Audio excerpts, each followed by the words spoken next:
Sarwiki.com. اور خواجہ غلام فرید کوٹ مٹھن شریف والے، میں بتانے لگا ہوں کہ حضور کی بارگاہ میں جب پہنچنے والے عاشقوں کی صورتحال کیا ہے۔ خواجہ غلام فرید جب حج پر جا رہے نا تو رستے میں ڈاکو پڑ گئے۔ جب رستے میں ڈاکو آئے نا تو انہوں نے خواجہ صاحب کو لوٹ لیا، اور صاحب ظاہر انہوں نے ہاتھ بھی باندھے، ٹھڈے بھی مارے، سارا کچھ کیا۔ تو خواجہ صاحب نے کہا بھائی اب تم نے ہمارا سامان رسد سارا کچھ لے لیا ہے، جو کچھ پاس تھا زیادہ راہ وہ بھی لے لیا ہے، تو اب ہمیں یہ بتاؤ کہ تم تو یہ سارے رستوں سے واقف ہو، یہ بتاؤ کہ مدینہ پاک شارٹ کٹ رستہ کون سا جاتا ہے؟ تو بہت لمبا رستہ تھا جو جاتا تھا، لیکن انہوں نے بتایا کہ یہ فلاں پہاڑی ہے، اس سے دائیں مڑ جائیں، آگے چلے جائیں گے تو سامنے پہاڑی اتریں گے، آگے وادی طیبہ شروع ہو جائے گی۔ تو حضرت خواجہ غلام فرید نے ان کی بات سنی، اور جب چل پڑے نا تو ایسے ہی جب دائیں بائیں مڑے تو سامنے گھاٹی اترے تو سامنے مدینہ پاک آ گیا۔ تو خواجہ غلام فرید نے سارا کچھ وہیں سامان رکھا، سیدھا حضور کی بارگاہ میں پہنچ گیا اور کہا تیرے بدوی مریندے ہیں، لٹیندے ہیں، کٹیندے ہیں، تیرے بدوی مریندے ہیں، لٹیندے ہیں، کٹیندے ہیں، پر جھٹ تیرے کول مدینے پہنچیندے ہیں۔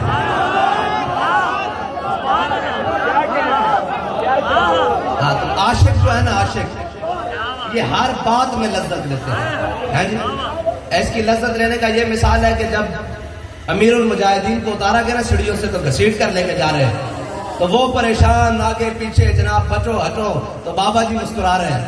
انہوں نے کہا جناب رضوی صاحب آپ کیوں مسکراتے ہیں؟ فرمایا جنہ واسطے تسی میں گھسیٹ رہے ہو وہ تو تانوں نہیں ویکھ رہا ہے، جنہ مالکہ واسطے میں گھسیٹا جا رہا ہوں میں ویکھ رہا ہے۔ اور عاشق جو ہے نا وہ ہر بات میں لذت لیتے ہیں، لیکن کیسی احتیاط سے لذت ہمارے امام نے لی ہے۔ جب ہمارے امام پہنچے نا حضور کی جالیوں کے سامنے اور سامنے نظر پڑی ہیں جی، تو پھر کہنے لگے پیش نظر وہ نو بہار۔ یہ ہے عاشقوں کی لذت لینے کا مزہ۔ گل بھی پوری کر دیتی، اپنا اندر بھی کھول دیتا، لیکن گل جائیں بائیں تھڑکن نہیں دیتی۔ یہ ہے عاشقوں کی مثال۔ گل بھی پوری کر دیتی، سمجھنے والے سمجھتے ان کی کیا، لیکن تھڑکن بھی نہیں دیتا۔ ہاں جی بھریا اس کا جانیے جس کا توڑ چڑھیا۔ ہاں جی اعلیٰ حضرت نے کی کیا، اے ہے عاشق لذت لین دیتے۔ تو پوری گل آئی نا سامنے، کیا پیش نظر وہ نو بہار اور دل ہے سجدے کو بے قرار۔ اپنی بے قراری دس دیتی، بھائی میں کتنے پہنچا کھڑا، بھائی احمد رضا کیڑے مقام سے پہنچا کھڑا، کیا پیش نظر وہ نو بہار، سجدے کو دل ہے روکیے، سر کو روکیے، ہاں یہی تو امتحان ہے۔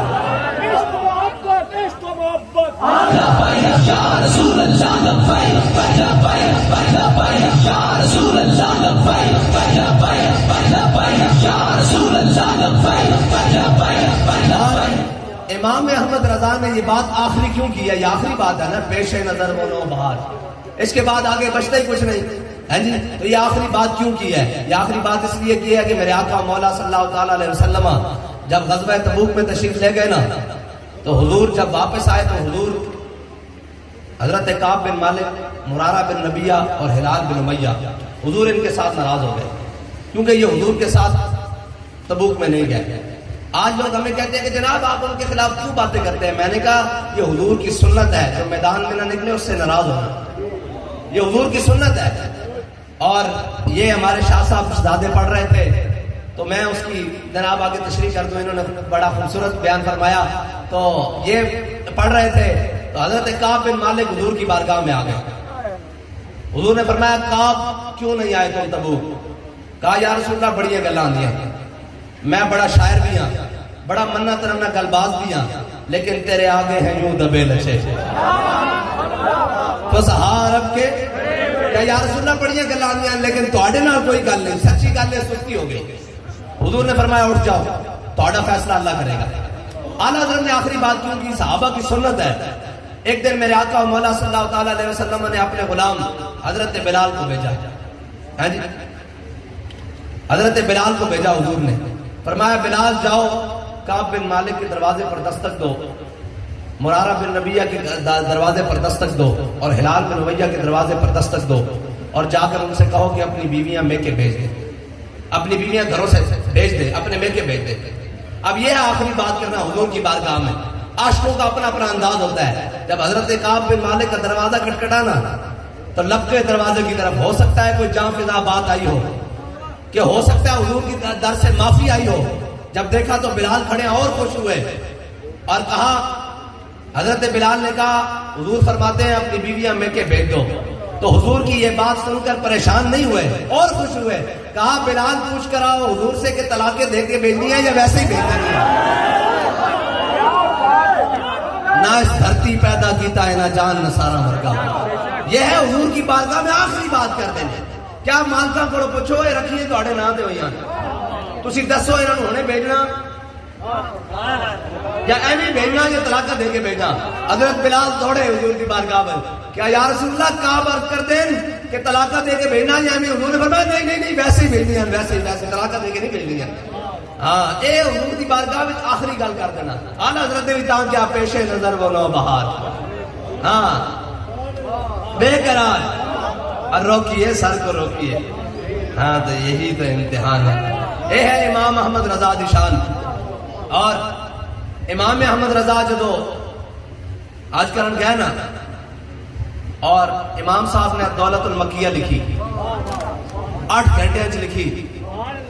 اجمی عالم ہوئے اور سارا کتب خانہ بھی جناب بریلیز پیا ہوئے, ہیں جی سارا کتب خانہ بھی بریلیز پیا ہوئے. اور جناب او کمن دلائل دیو. اعلیٰ حضرت فرماندے میں وضو کیتا, بلکہ میں غسل کیتا, پھر میں خوشبو لگائی بخار دی حالت ہے. کہنے پھر میں وضو کیتا, پھر میں حرم میں مکہ چاہ گیا. کہنے میں سامنے کعبے کے دروازے کے سامنے بیٹھ گیا. کہنے میں قلم اٹھایا, کہنے جدو میں نگاہ اٹھائی نہ کہ حضور کعبے کے دروازے کے سامنے جلوہ گیا. کہنے حضور دے دائیں جانب مولا کائنات جلوہ کر رہا, اور کہنے بائیں جانب حضرت غوث اعظم جلوہ کر رہا.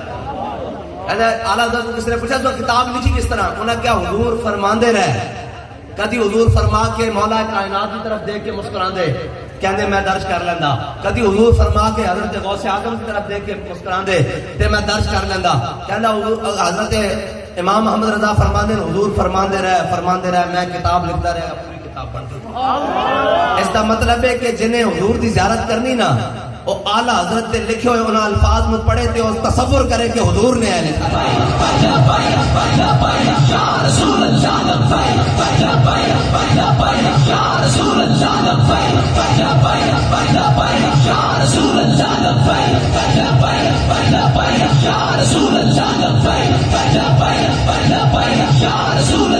کیونکہ اس قلم دے اندر جڑا کرتاس اتریا وہ اعلیٰ حضرت نے اتاریا, اور اعلیٰ حضرت کی آنکھ جو دیکھ رہی تو پھر اعلیٰ حضرت دیکھیں کہ اس کو دیکھا یہ موسیٰ سے پوچھے کوئی.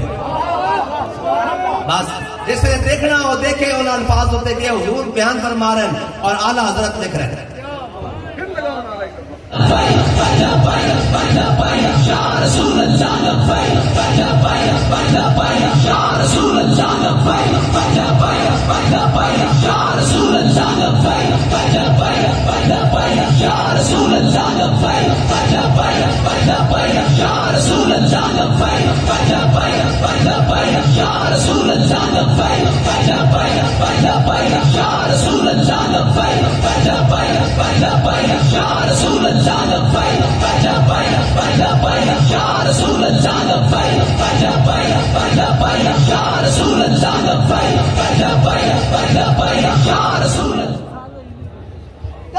اور امام اہل سنت کی شان یہ ہے کہ دین و دنیا کا کوئی ایسا مسئلہ نہیں ہے جس پر امام احمد رضا کے قلم نے جنبش نصیب ہو. یہ امام صاحب کی شان ہے, یہ امام احمد رضا کی شان ہے کہ کوئی ایسا مسئلہ نہیں ہے جس پر امام احمد رضا کی قلم نے جنبش نصیب ہو. لیکن امام صاحب نے سارے دامن تھام کے رکھے, شریعت کا, طریقت کا, حقیقت کا. لیکن جب حضور کی بات آئی نا تو امام احمد رضا اپنے آپ سے باہر ہو گئے اور جا کر حضور کے بارگاہ میں اپنے آپ کو پھینک دیا اور کہا وہ سوئے لال ازار پھرتے ہیں, تیرے دن اے بہار پھرتے ہیں.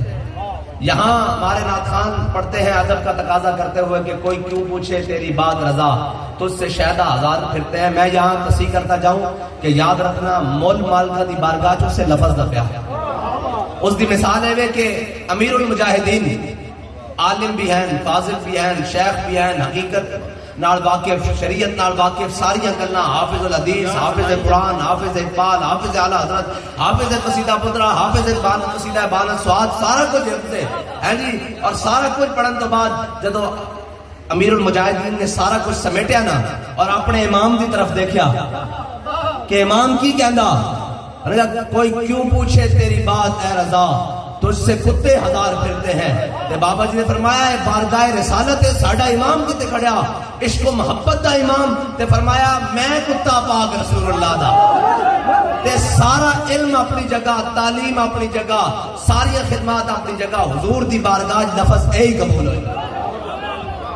میرے بابا جی دی کیا بات، کیا بات، آج بھی میرے بابا جی دی کیا بات، کیا بات، آج بھی میرے بابا جی دی کیا بات. اے حضور دی بارگاہ میں ادب گاہے زیر آسماں از عرش نازک تر اور نفس گم کرتا می آیت جنید و با یزید جا. لیکن بابا جی کہتے سن ابو بکر و عمر ہی جا.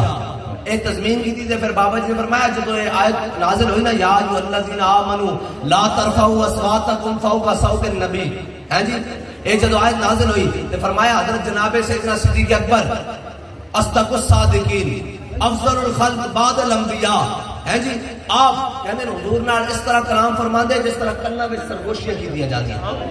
اس طرح حضرت جناب سیدنا صدیق اکبر ثانی اثنین اذ ہما، ہیں جی فی الغار، اے حضرت جناب سیدنا صدیق اکبر دی شان ہے. لیکن حضور دی بارگاہ وچ اس طرح بیان فرماندے اور ترجمان نبی ہم زبان نبی حضرت فاروق اعظم، ہیں جی ہر چیز بھی بلند، مقام بھی بلند، قد بھی بلند، علم بھی بلند، حکمت بھی بلند، قبا بھی بلند، ہیں جی ہر چیز بھی بلند، جلال بھی بلند حضرت فاروق اعظم اور آواز بھی بلند.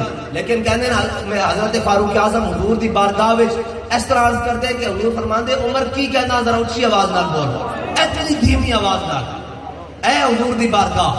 اس واسطے ایتھے پہنچن واسطے جدو اعلی حضرت پہنچے نا حضور دی بارگاہ تک تے دیکھیا کہ حضور دا مقام کتنا بلند ہے. تے پھر اعلی حضرت تھلے آئے، حضور غوث پاک دی بارگاہ چ آ گئے، کہنے لگے تجھ سے در سے سگ اور سگ سے ہے مجھ کو نسبت. ہے جی جدو اس مقام پہ آئے نا دیکھا نہیں امام احمد رضا ہے بڑی بڑی بارگاہ ہے، اٹھے تا انبیاء سے کروں عرض کیوں مالکو، کیا نبی ہے تمہارا ہمارا نبی. ہے جی اے حضور دی شان ہے. اور میرے آقا و مولا صلی اللہ تعالی میں نال اسلام جڑیں پیدا کردا نا، ہے جی اسلام ہجوم دا قائل نہیں، اسلام جڑیں دا قائل ہے جی.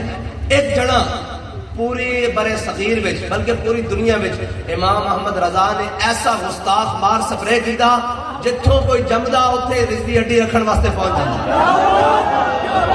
یا رسول اللہ لبیک لبیک لبیک یا رسول اللہ لبیک لبیک لبیک یا رسول اللہ لبیک لبیک لبیک یا رسول اللہ لبیک. اور امام احمد رضا نے ایسا ناسبیت کچھ سپرے کیتا، ایسا رافضیت کچھ سپرے کیتا، ایک قیامت تک اپنے زخم چڑھتے رہن گے لیکن انہاں دی مجال نہیں کہ سامنے آ سکن. ہے جی اے جناب ایسا امام احمد رضا نے بن بنیا.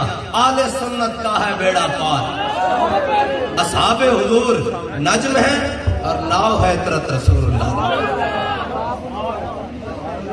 اور فرمایا لحاظ میں عشق رخ شاہ کا داغ لے کے چلے، اندھیری رات سنی تھی اور جناب بنے گی محبان چار یار کی قبر جو اپنے سینے میں. اس دا مطلب پتہ کیے اے ڈاکٹر بیٹھے ہونے تھے اطباء اور جناب میرے طبیب سجن جناب طبیب السجن حضرت جناب پیر صاحب شاہ صاحب تے اعلیٰ حضرت نے فرمایا جو اپنے سینے میں یہ چار باغ لے کے چلے. اے طبیب بھی جان دیں ڈاکٹر بھی جان دیں بھی سینے دے چار وال ہیں تے ایک وال میں ابو بکر دھڑکدا ہوا. یہ اعلیٰ حضرت نے فرمایا جو اپنے سینے میں یہ چار باغ لے کے چلے. ایک سینے ایک بال میں ابو بکر دھڑکتے ہو، دوسرے میں روانی ہو عمر کی.